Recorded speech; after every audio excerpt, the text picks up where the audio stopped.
What's going on, everybody? Anthony Servino here with the Face Off Sports Network with my top starts and sits at the running back position for NFL Week 10. But before we get into the action, let's recap Week 9. I told you to start Tony Pollard, solid day, 18.4 PPR points. I told you to start DeAndre Swift, another solid outing with 14.2. And then on Monday night, we had Kareem Hunt going, who finishes with 18.7 in PPR. Very, very good day with my starts at running back, my sits. Javonte Williams, 10.4 PPR points. Nick Chubb, only 4.5 in a tough matchup. And here's the big miss. J.K. Dobbins, I completely misread the matchup. I think I put too much weight in the matchup, and J.K. Dobbins went off for 24.5 PPR points. Overall, I'm happy with the picks that I put out last week, but I want to improve on them, and we're going to start now with Aaron Jones. Aaron Jones is a start for me this week. He gets a really nice matchup against the Jacksonville Jaguars. Now, Aaron Jones, we know he's been productive throughout the season.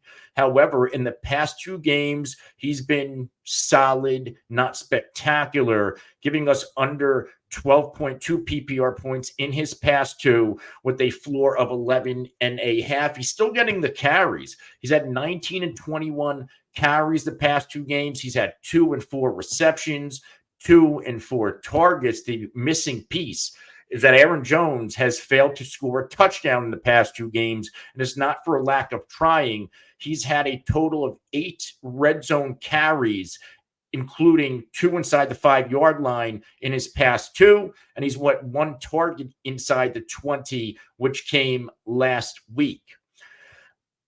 Now, Aaron Jones, we know he is one of the main focal points of the Vikings offense. It's Justin Jefferson, then it's Aaron Jones. He's getting 18.9 average touches per game.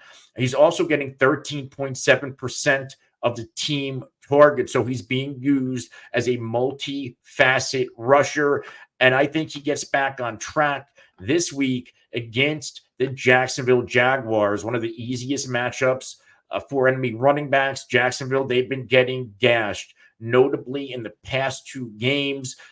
Saquon Barkley goes off for 33.9, finds the end zone multiple times, just under 200 total yards, goes for 33.9 PPR points. The week before that, we see Josh Jacobs go for a big performance, 127 yards rushing with a pair of touchdowns, but they've been being gashed all season long. But these two back-to-back pop games is what I'm focusing on, and I think we can have a monster outing out of Aaron Jones. Let's go to the next one.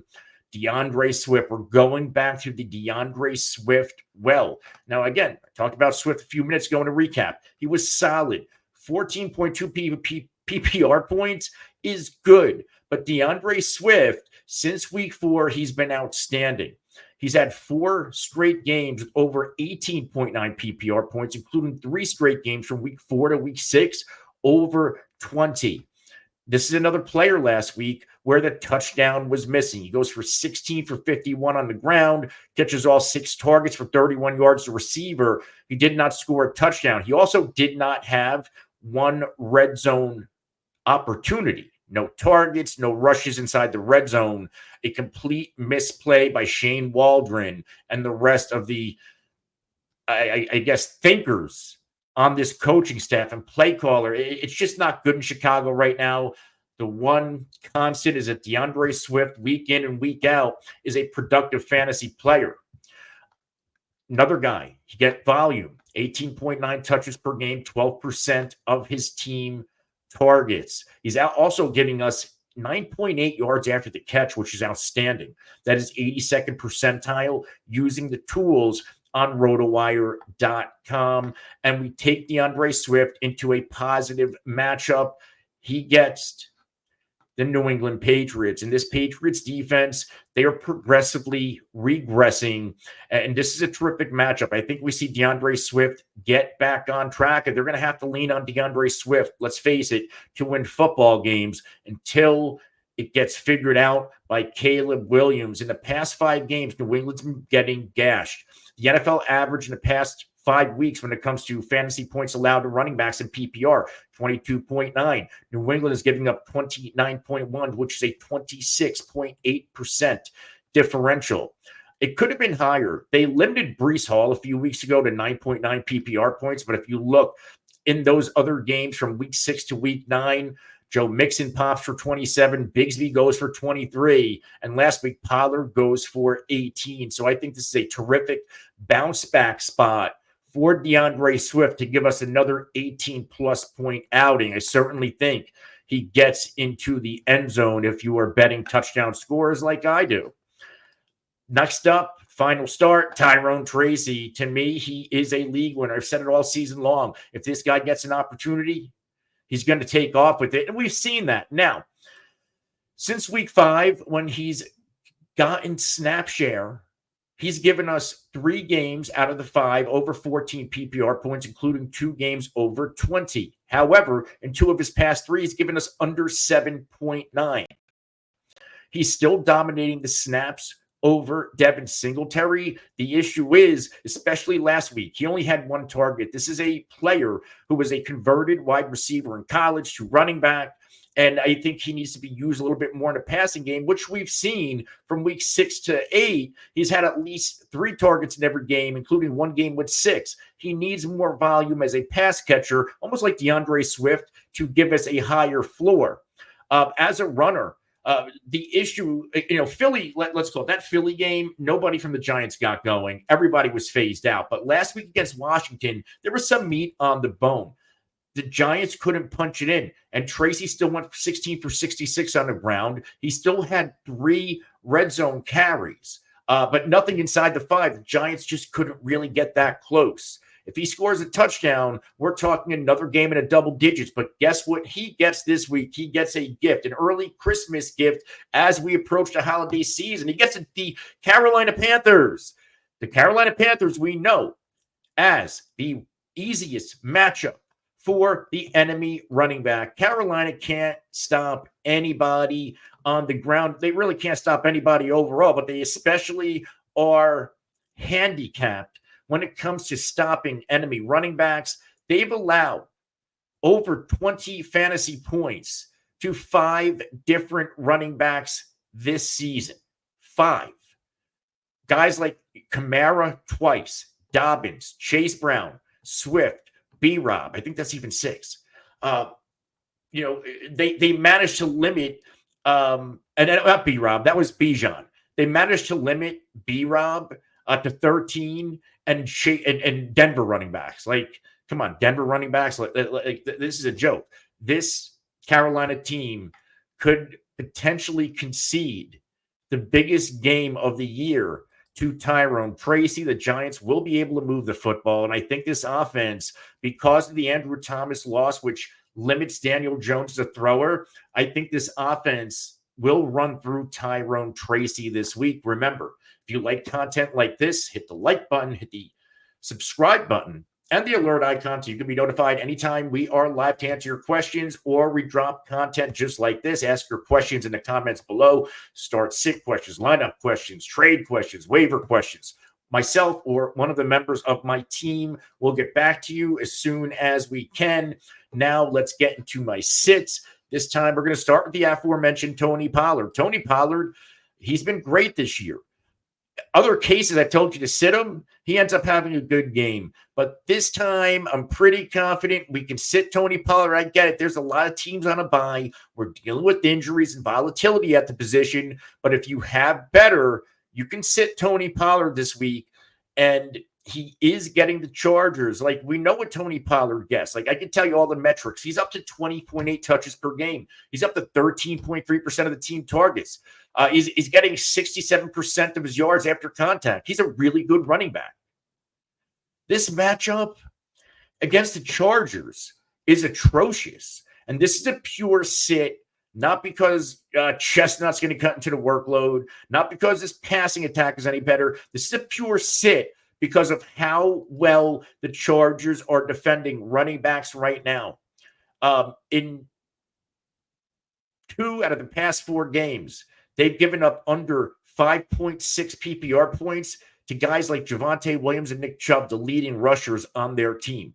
Now, in between that, they were gashed by Kamara and Connor, but let's face it, these are upper echelon backs, not saying Pollard isn't, but they really don't have a semblance of a passing attack, and Harbaugh knows this. This defense is playing out of its mind. They know this, and I think we see a ton of stacked boxes to Tony Pollard. He's extremely pass catching reliant for upside, and he's extremely touchdown reliant to return value for his fantasy managers this week.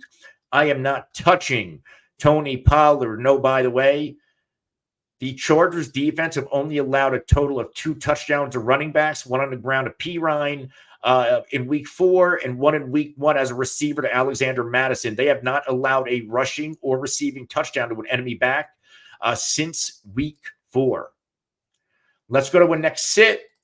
Travis Etienne against the Vikings. And, he's healthy again, but so is Tank Bigsby. They are cannibalizing each other. Now, Bigsby did dominate the snaps, 28-16. I do see an uptick in snaps going into Etienne's favor because he's a quality receiver out of the backfield, and we know the Jags are hurting for pass catchers.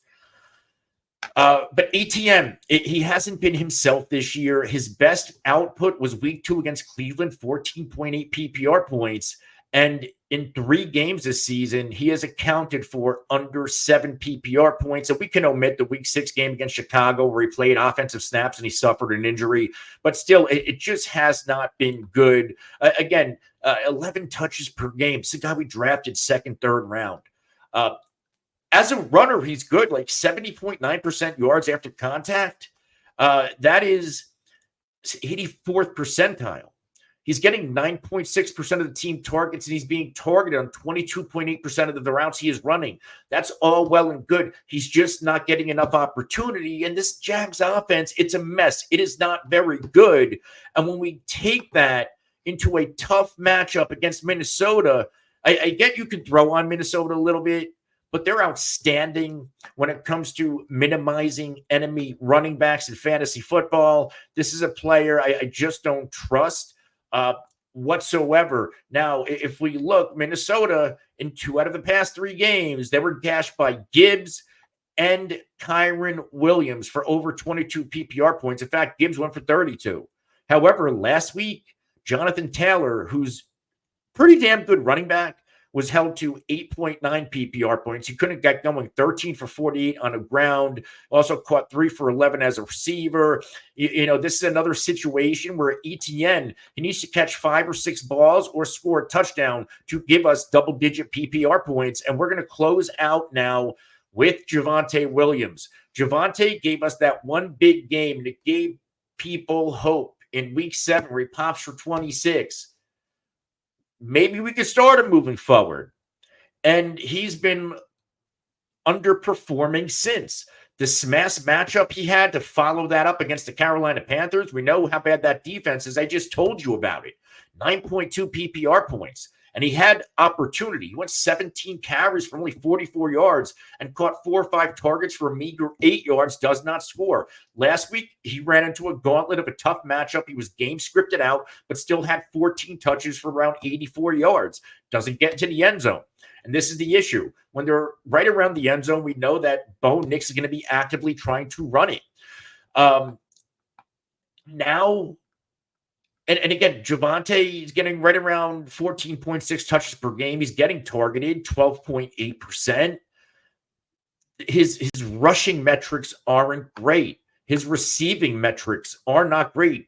Only 7.5 yards after the catch on average, which is 44th percentile amongst qualifying running backs. Like, the efficiency really isn't there. He's touchdown dependent. He's volume dependent. And quite frankly, this is another matchup play. He gets the Kansas City Chiefs, and Kansas City still reigns supreme.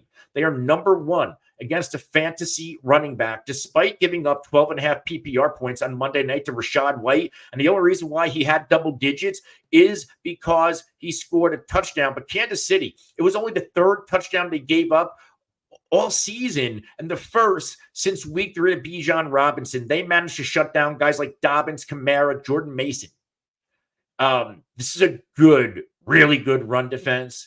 And in perspective for the season, the NFL average is 22.7 PPR points a game given up to enemy runners. Kansas City is only allowing 14.6 PPR points per game, which is a negative differential of 35.7.